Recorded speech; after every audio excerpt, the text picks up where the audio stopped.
Thank you, Barb. I am Jeff Lebo. Briefly, a little bit about me. I started using the internet when I went to get my master's degree in New Mexico in 1993. And at that time, it was before internet, before the World Wide Web. Did anyone use the internet before the World Wide Web? What did you use? Mostly news groups and stuff. News groups. Did you ever use Gopher? No. Gopher was a text-based internet. It looks like DOS. It was all text menus. And it was amazing. You could click on all the information was just sorted by text. And I was dazzled. I was amazed. I just lived overseas in Thailand, and I thought, this is going to change the world. And of course, the World Wide Web came soon. I came to Korea in 1995, and my master's was in training and learning technology, so I was eager to start playing with technology. So I've been exploring projects and things like that since 98, 99. I've been involved in a lot of online building, like with EdTech Talk or Busan Web and Korea Bridge. I do a lot of web. I wonder if maybe the lights. I feel like we can't see the slides very well. Yeah, I think. Yeah, maybe just not let us see it. Take the risk of people falling asleep. Oh, that's Okay. Thank you. There's Gopher. I do a lot of webcasting. Over the years, I use Google Hangouts, which I'm actually using right now, and I'll mention a little bit more. I teach computer-assisted language learning at Wayday as part of a teacher training program, and in the grad school, that site's Learning Called. And I'm part of a number of communities of practice online.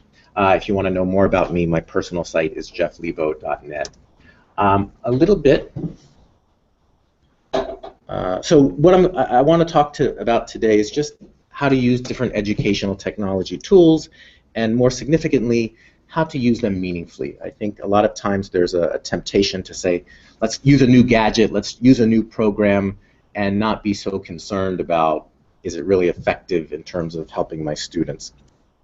A little bit about the presentation navigation. What's happening right now at these two places online is this is being streamed. So right now they can watch a video of this. There's a text chat room. There's these presentation slides. There's a Twitter stream in case anyone wants to tweet. Let's take a quick look.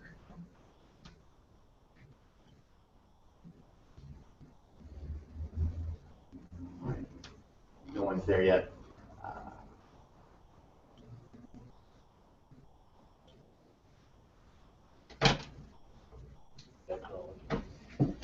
So I figured since I'm talking about online tools, I should try to walk the talk. And so this is being streamed, and people can tune in if they want.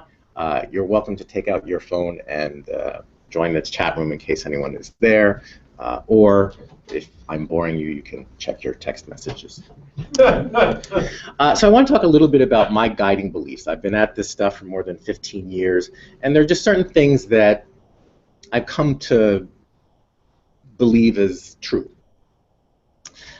In terms of people getting involved using online tools, some people are really hesitant to take that first step, and I encourage people that small steps are okay. It's not a black or white, I'm online or I'm not online. It's okay to try something and see how that goes. It's also okay to say, I'm going to try everything. It depends a lot on your personality. It depends on what you're comfortable with. I think it's important to expect the unexpected. As teachers, we're sort of used to this anyway. Lesson plans rarely go exactly as we expect them to. But I think once technology is introduced, the possibility for the unexpected increases even more. Embrace playfulness. Don't, you know, when you're playing, you're experimenting, you're having fun, you're trying different things. And it's important to keep that spirit and not be too upset if things don't go perfectly. And it's a lot more fun to play with others. It can be very lonely teaching in general. If you have a passion that your coworkers don't care about, it's tough. Fortunately, the internet makes it very easy to connect with others who are interested in playing with similar tools. So I'm going to talk a little bit about different functions of using online tools. Archiving, broadening, listening, engaging. It's spelled able, so I thought, okay, I'll use that. Although I'm not Yeah, I'm not going to do it in order, though. I'm going to start with broadening. And I'm going to try to play this video. Actually, I'm going to skip the video and not deal with audio. This is a math teacher in Canada, Darren Karapatwa. And he was one of the pioneers in blogging. Is anyone familiar with what he's done? You know, people think, oh, blogging, that's for English class or foreign language learning. But he had his students blogging about math. And what he talks about in this video is the power of audience. And that as soon as his students were aware that people are watching their work, they step it up. And as teachers, when we put our stuff online, we kind of step it up. So it's a great video. If you want, you can check it out later. Another possibility of audience is bringing others into the classroom. Sometimes classrooms feel like prison cells, where you're just the same people locked into the same room every week at the same time. And all of a sudden, when someone's commenting on a blog, or someone's Skyping in or hanging out, it feels like, wow, the classroom is open, and it's not such a prison cell. Moving outside the classroom space, I'll show you some examples in a moment, and just connecting with other learners who are interested in the same things as your students or other educators. Some examples. This is what I did for my final, I don't call them final exams, I call them final extravaganzas. And what I had my undergrad students do was do a presentation by Hangout on Air. So they prepared different topics. Some were Indian food and Thai food, CrossFit, K-pop, whatever they were. I encouraged them to talk about what they were interested in, and they streamed it. And I published this here and there, and we had people from Egypt and Croatia and Slovenia and Argentina in the chat room watching them. And as soon as the students realized, oh, we've got people really are watching us, there was a little bit of nervousness, but there was excitement. It wasn't just Jeff, watching some presentation in the prison room. It was talking to the world. And some other nice things happened because of this. I posted this on Google Plus and wherever else, and then Simon, who's somewhere in Europe, said, oh, this is very similar to a project that I'm interested in. Let's try to work together. And someone in Indonesia said, oh, can I invite other teachers and my students? And it grows, and you feel like you're part of something. And so as a teacher, it was very energizing. It was, the students were excited, I was excited, and it was great to connect with others. When I talk about moving outside the classroom, we did a few practice hangouts. And so people were on their way home on the subway, or they were walking around campus, or they are in their dorm room. And again, you go beyond the prison cell. You have the opportunity to connect with students in their real lives, and you find out things about them that you don't find out about when you stay in the same room. This is an example for this Hangout, which is streaming right now. I posted it. I said, I'm going to be doing this. I don't know if we're going to have connectivity or not. So it might work, it might not. But 8 people said they're coming. 14 people said maybe. There's a whole bunch of discussion. I'm going to miss it, but let's talk about it next time. So whenever possible, I just try to share what I'm doing.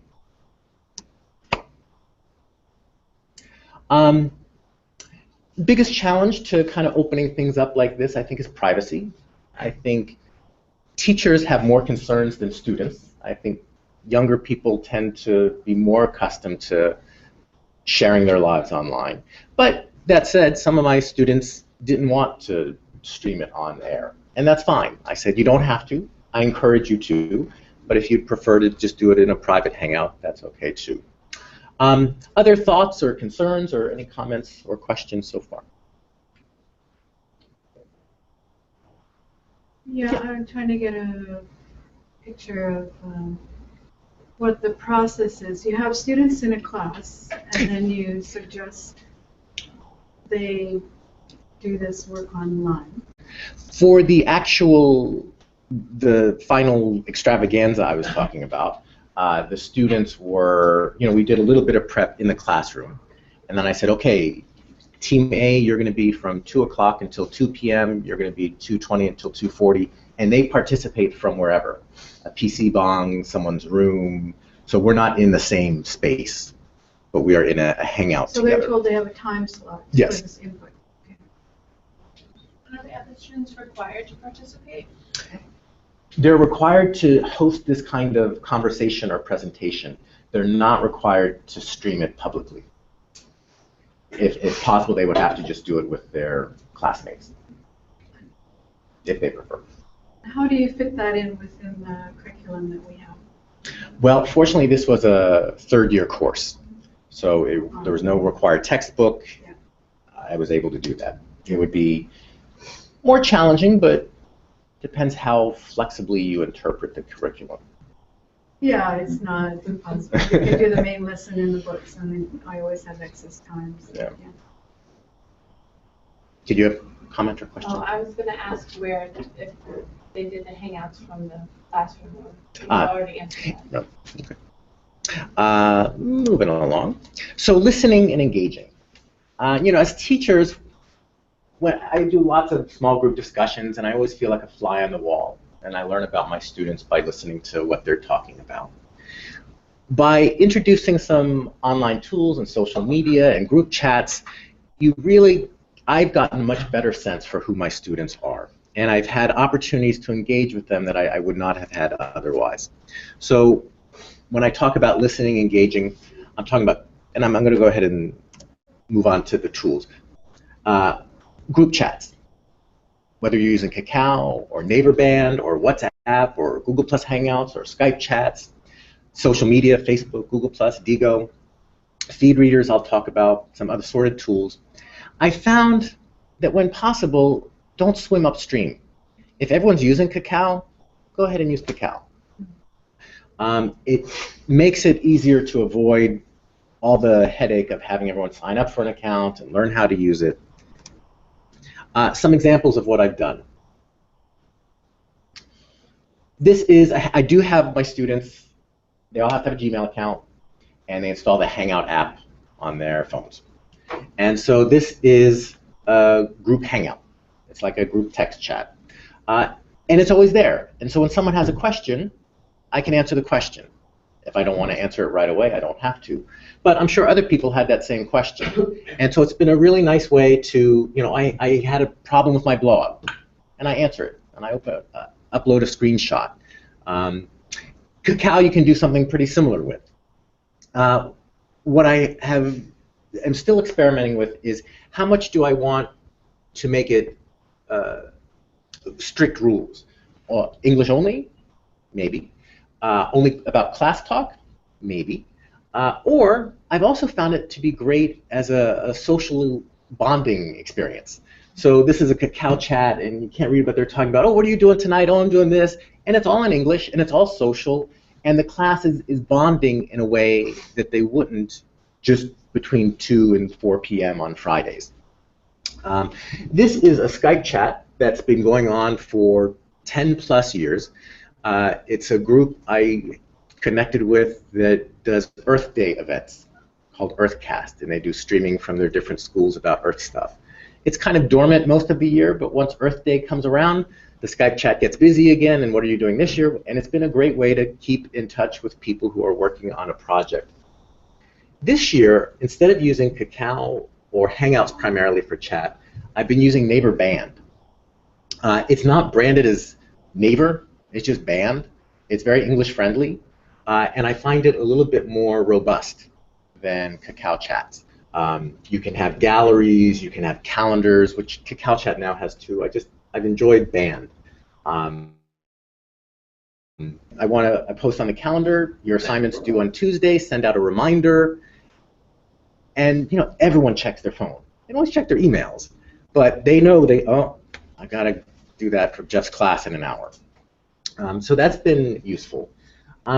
If it's a content-based course, I've really enjoyed using Digo. Digo is a social bookmarking site. And what you can do is create a community and say, when you find a resource that's relevant to this content, bookmark it, and you do it in a way that it's shared.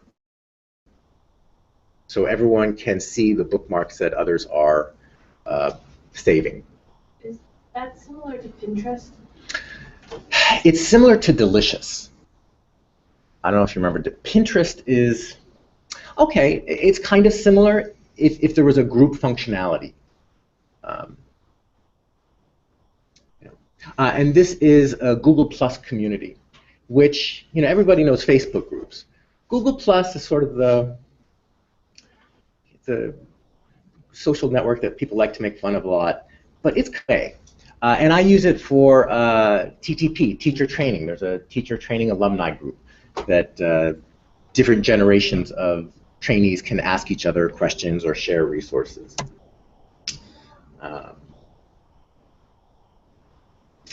Feed readers. I am still upset at Google for killing Google Reader. Does anyone use a feed reader, RSS reader? What it lets you do is subscribe to blogs or any site with an RSS feed. And it's very mobile friendly. When I'm going home from work, I check my Feedly and I can see all the latest news. I have sections for news, Korean news, whatever. I have, generally my students create blogs. And so rather than going and check every student's blog, I have a list here. And I can see, all right, who's posted in this class? What are the latest posts? So it saves a lot of time. I also, once the class graduates, I move them into the alumni. I've been teaching the call course for 3 or 4 years now. And so I have 3 or 4 years of trainees, and it has been just tremendously helpful to me. 90% don't do anything with their blogs after the program, but 10% do. And they share what they're doing. And I can see what they're actually using in their teaching.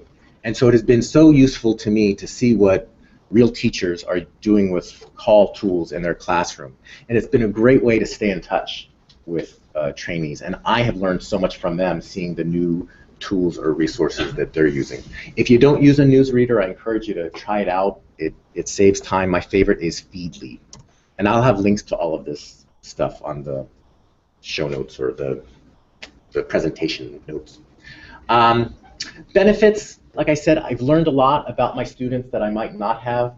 In the group chats, I found out that Grace Park is a great hip-hop singer, and she won 2nd place in the festival, which I would not have known. And I found out that another student is entering a contest for some scholarship, and he made a great video, and he asked his classmates to like it. And you just see parts normally, and it builds a connection, and as I mentioned, staying in touch with alumni. Let me pause here. Any more questions, confusions, concerns? Do you create groups like that for every class, or just for the specific classes that are studying? These days, every class. I teach 2 groups of teacher trainees, 2 undergrad classes, and 1 grad class. And I would feel lost without my group chat now, just to send reminders or contact them. Are there user fees for any of those tools you use? Are there? User fees? No, I don't like to pay. I'm a teacher. I don't pay for things. I didn't know how much it was. Yeah, I mean, a lot of the things are, what do they call it, freemium, where the basic service is free and you can always pay for something extra, but I don't like to pay. So archiving. What am I talking about? Archiving. By this I mean an open, that is open and online. So pretty much any course I teach, there's some website somewhere that has week 2 and week 3 and week 4 materials, the handouts, whatever else. Sometimes I'll post, I don't lecture much, it's mostly discussion. Occasionally I'll post a presentation online. More often I will post screencasts, especially when I'm teaching technical stuff or I'm asking them to do technical stuff, create a blog. And I can demonstrate it in class. Okay, here's how I want you to create your blog. Click here, click there. And people are just blah, blah, blah, blah, blah. You know, it's too much, too fast. But a screencast lets them watch it as many times as they want and stop and try it and continue and try it. And also the curation aspect of having a record of what students do. One of the issues I have sometimes with sites like Blackboard or things like that is all the content lives on the school server, and when they're done, the students can't access it. So as much as possible, I want students to own their own, and if they're interested in sharing it with others, do so. What to use for a course website? There's lots of different options, and it really depends what you're comfortable with and what you like. I generally use Blogger. I'm kind of a Google fanboy. I use lots of different Google tools, and Blogger is part of the Google universe, so for me it's just easier. I have one Gmail account that has 40 blogs at this point, and every semester you can copy a whole blog if you want or add a new section. But if you prefer WordPress or EduBlogs or wikis, that's fine. I know people who are managing their courses on Facebook or Google+. It all works. They all have advantages, disadvantages. There are more and more learning management systems that offer a lot of nice features, especially if you're interested in privacy. If you want to do some online course stuff and you don't want to make it public, sites like these really give you that option, and they are all free. If you're interested in a discussion about what's the best option for your course, this is one of the webcasts I participate in, Question on EdTech Talk, and we talk about that. This is the Learning Call course, and so what I usually do, every week's agenda is right here, so they can click on that, review it whenever they want. I have all my guides here on the side, all the basic class resources.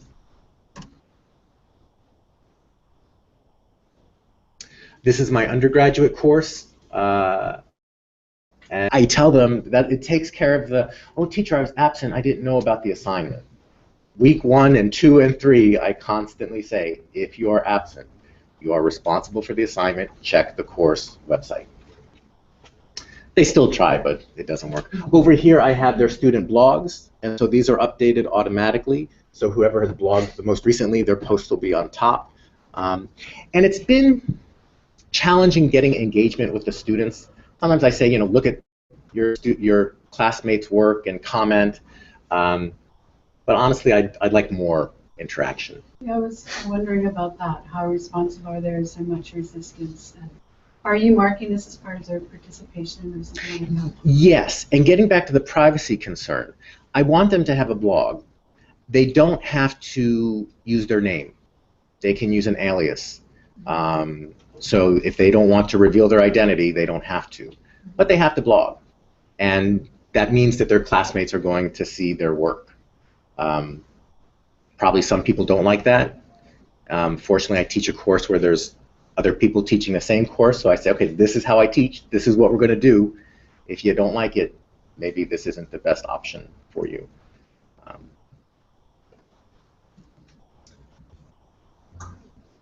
Any correlation to levels of students and how much they use this? Or? I've been fortunate to have pretty high-level students the last few years when I've done this, and I had one year where I said, what, I'm not going to. It was second-year students, and after the first week, I thought, no, I think it's. So you don't recommend this kind of thing for class? I don't know if I'd say I don't recommend it. It also depends just on their tech savviness. The language ability is part of it. The group chats I would recommend for everyone. Creating a blog, actually, it depends. Creating the blog isn't the hard part. It's what the assignments are. So the other thing you can do, if you don't want to go through the hassle of them creating the blog, which is a bit of a hassle to organize, just use the course blog. Have them, you post the questions there and they comment there. So that's one way to avoid some of the technical headaches. The other thing I do, for example, with the Learning Call site is I archive each semester. So if the students from fall of 2011 want to go back and see everything that happened in their time, all that material is there. I do think it's really useful to have your materials online in whatever format because, A, students are absent and they'll miss some of the stuff you've done. Students are, I'm sure right now some of you are thinking about what you're going to be doing after this and what you're doing for dinner and what you're doing on Saturday night, and I'm talking fast and I'm mentioning this and that, and so you're not, grokking it all. No, I'm 100%. But, if you want, you can go to jefflebo.net/node/334, and you'll see everything and lots of links, and it's another opportunity to consume the content. So have you got this talk up there in cyberspace somewhere? Yes, I have the presentation. I have I have some of the links. I'll add some of the links probably tomorrow, but some of the links are there. I have a Google Doc with lots of stuff, and I have this recording that will be posted as well. Oh. Yes? Do you find students are less motivated to come to class because they know they can just get all the stuff online? No, because my class is so exciting. They want to come anyway. Well, they're motivated because they still have to be there. That's a huge part of their grade. The biggest part of my criteria for grading is participation. And we don't spend that much time in class doing technology. We spend most of the time in small group discussions or whatever. So for the conversation classes, it hasn't been a problem. For a graduate course, I taught a course on cross-cultural communication and storytelling, and I don't think so. I don't think the fact that it's online has discouraged them. I think sometimes that the course is on Friday night might discourage them more. Fridays are tough. Yeah, it's tough. And do you get a lot of student consultations then about the technical side of it? Some. And I make myself available. I'll say, okay, if anyone is having trouble creating their blog, meet me in this computer lab or in my office at this time. I teach them to hang out. That's one of the first things I teach them to do, because then on their computer, at wherever they live, we can work together. And I can say, okay, show me your screen, show me the problem you're having. We work through it that way. You can count some of those encounters then as consultations. I hadn't, because at our school we're required to do a certain number of consultations. Yeah, you can. What a great idea, Because they clearly say email and whatnot. And things pop up. I have students ask me questions. What's the difference between this and that? And how can I add a video to my blog or whatever? And it can take more time, but I find it worthwhile time, and I haven't found it burdensome. I like the fact that the class never ends, and if someone wants to go back and engage with the old content, it's still there. And for me, it's been really useful for reflection purposes, to look back at how I taught that course 4 years ago, and sometimes realize, I was doing it better then. Why did I stop? Why did I stop doing that? Yeah, and rewatching. I've taught online. I used to teach students in Vietnam online, and I've taught a few online courses, and those wind up with lots of archival videos, and that has been helpful to look back on. It does take extra work, and it does take some extra time. I'm going to be sitting in front of my computer anyway. I'm a geek, and I'm happy to do it in a way that makes my day job more enjoyable. The challenge of figuring out how to do this more effectively hasn't stopped engaging me. But for someone who says, what, I just don't like technology, it's not how I want to spend my extra time, I get it. I think that's a very valid reasoning. It opens you up to public critique. I've had colleagues say, oh, I looked at that lesson, and why did you do whatever? I haven't had that much. I've had much more positive feedback than negative. But, you open yourself up. But I've kind of gotten used to just messing up online for years. And so I've kind of embraced it. It's who I am. I've got nothing to hide. I do some things well. The other things I don't do especially well. Take me or leave me. There are concerns about someone stealing your thunder. I have this great lesson idea and this great handout, and someone's going to take it, and they're going to say they created it. Yeah, maybe. But I feel like the world's a better place when people share good stuff. We are a selfless profession, are we? We can't. At our best. At our best. I think some people are more protective. I'm a very open source kind of guy. All my stuff is licensed with a Creative Commons attribution share like license. If you don't know what that is, it's a create your own copyright kind of thing. Any other concerns, challenges, or thoughts on archiving all of your material? The thing I forgot to mention is I have just benefited so much from what others have archived, when other people have shared their courses. It's just, you know, for me as a teacher, what has been most effective in improving my practice is watching other teachers. And early on in teacher training, I did observations, and now I hardly ever get the other teachers teach, except for what they share online. And I still find it very valuable. You know, people say, well, okay, what's the next thing? What's the next big tool or craze? I don't know. I think for years there was sort of this flood of new tools and Web 2.0 stuff, and I feel like the nature of the tools hasn't changed that much in the last couple of years. I feel like we're growing up and we're figuring out a little better how to use them, and everybody has them. You know, there used to be a time when you would first try to Skype someone and it would take so long to get things set up, and now everyone knows how to Skype or use Google Hangout. So it's a ubiquitousness of the tools and of the literacies and the skills. Data assessment, I think, or data analysis and assessment, I think, is going to play a bigger and big flipped classroom model, or the Khan Academy, where the students do lots of work, and you can constantly see, okay, well, this student's having trouble with this issue, and you get so much analytics that you're able to intervene in a more informed way. Wearable technology, I don't know, like Google Glass and iWatch and stuff. Maybe. I thought Twitter was foolish and never going to take off. I don't get it. Like, I prefer my iPad to working on my phone because that's just more usable and readable, but some people are excited about it. Final thoughts, you are not alone. There are people who come to a local chapter meeting, and there's lots of communities online that are worth checking out. I've been doing ELT Live webcasts in recent months, but in the past I've participated in Webheads in Action. Has anyone done anything with Webheads in Action?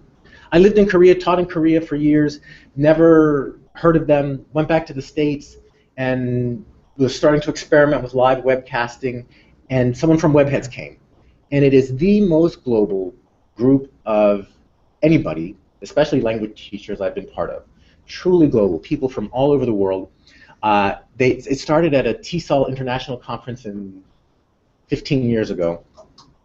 And ever since then, every Sunday at noon GMT, meet online. For a while it was text chats. But they're just this great supportive group. They use Yahoo. They're but if ever you're looking for people to collaborate with, great group. They are involved with the Electronic Village Online, which happens every January and February. It's a set of like 12 to 16 online workshops that happen for 6 weeks. They're free, and they're awesome. They vary from podcasting for ELT, using drama, mentoring, lots of different topics. I will definitely add a link and promote that later. Part of it into Learning Together, Vance Stevens does this. He's in UAE every Sunday night in Korea.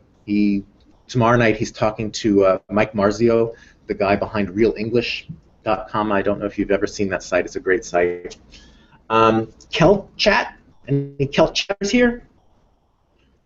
No Kel Chatters? Lame, I guess. What's that? We're pretty lame about all that. Well, this is kind of a KOTESOL oriented group. I met them up at the international conference last month. I think usually Tuesday at 9 p.m. they do a Twitter chat. Twitter chats are another thing, like, have you ever been part of a Twitter chat where it's like, okay, at 9 p.m., there's a huge one called ELT chat. If you go to eltchat.com, today's topic is assessment or whatever. So you don't mean on Twitter? I mean on Twitter. Oh, okay. Here's the question: what are your comments? And they just use the hashtag KeltChat or ELT chat and talk about it for that hour. And so people's Twitter feeds are just talking about it. For me, I just find it a little challenging, but it works. And they have this huge archive, and it's a really interesting discussion. KeltChat also uses a Facebook group. If you check Facebook for KeltChat, so some people have the conversation there. ITDI is another great professional development group. Barbara Hoskins Sakamoto and Chuck Sandy, and others are involved with that. So there's lots of groups that you can hang out and play with. This is an ELT live chat. I do it different times of the week. I'm still hoping to get Jackie. Jackie always rejects me. But maybe we can get it. What if we feature a new author on the show? Maybe we can. All right. We'll see what we can do. All right. We'll schedule around you. I need a topic for next week. That would be great. And the other thing, if you haven't checked out Google Plus communities, if you go to Google Plus, plus.google.com, or click plus your name, and go to Google Plus and check communities, there are really robust communities. Thousands of people, great resources. I find Facebook groups really hard to navigate. They're good for find what people posted about grammar lessons. Good luck. Google communities are much better organized. So communities, search for EdTech, search for ELT, search for whatever you're interested in. And finally, if all else fails, you can always contact me. Here's all my contact information. Here are links to some of my course websites if you'd like to check any of those out. Yes? I have a question. So your students, what's their feedback about using this technology? Do they like it, or they think it's worthwhile? Most find it refreshing and cool. They definitely like the group chats, because that's just, they're already there. This semester for the first time, I did Hangout midterms. So instead of having them, I always do conversation midterms, and really my goal is just to get to know them better one-on-one. You know, it's always in my office, and the schedule is always too tight, and it just feels stuffy. And this time I scheduled a lot of them for night times. So you're from 8, and I gave them 15 minutes each. But unfortunately, I don't have that many students, so I could do it. And there they were at their home, or on their phone, or next to their boyfriend, or in a coffee shop, and we talked for 10 or 15 minutes. They were talking about it in class this week, and I was kind of doing my fly on the wall. And like, yeah, at first it was really kind of weird, and I was a little nervous, but then it was really cool. So they liked it so far, I think, most of them. One-on-one conversation? Yep. And it was a Hangout, so I could record it. And so I could, you know, go back and so often I try to take notes, but it's hard to take notes and focus on what they're saying. So I can go back and watch those. I can also share them with them. And Hangout works with audio as well as with chatting and correct. Oh, okay. Yeah, Google sometimes, they say their secret is simplicity, but sometimes the way they lay things out is confusing. Mm-hmm. You can have a Hangout text chat, which then switches to video. That's just a Hangout. You can also have a Hangout on air, which means it's streamed live on YouTube and it's automatically recorded. So this is a Hangout on air that I'm doing now, and so this is going to be recorded. Speaking of which, I should have checked a long time ago if anyone is listening.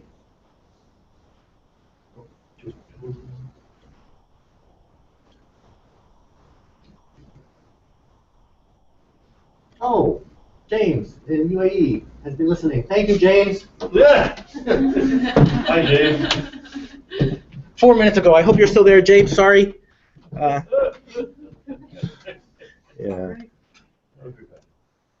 And I can actually, I'll show you the Hangout. Oh no, that's not going to work. Any questions, Ryan? We love to hang out. Yeah. Oh, James, let me see if you had any questions there. I guess once you get going, you get a system going, and you're used to it, right? Once you've tried a few things. You're always tinkering. You're always trying something else. Question. When inviting students to engage with the public online, what sort of constraints are imposed on you by the school or institution? Good question. Maybe the school doesn't like what I'm doing, but so far they haven't objected, probably because they don't know. So don't tell anyone.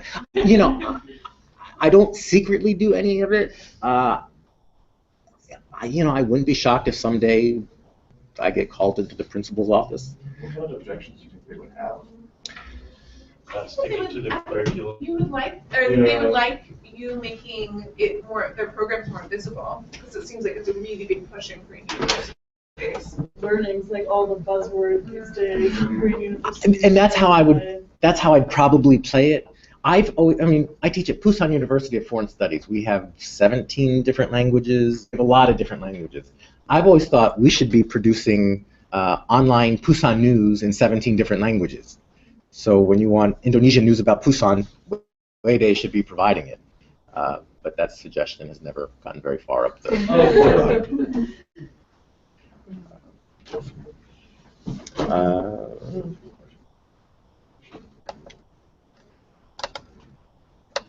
Any other thoughts, questions, comments, concerns?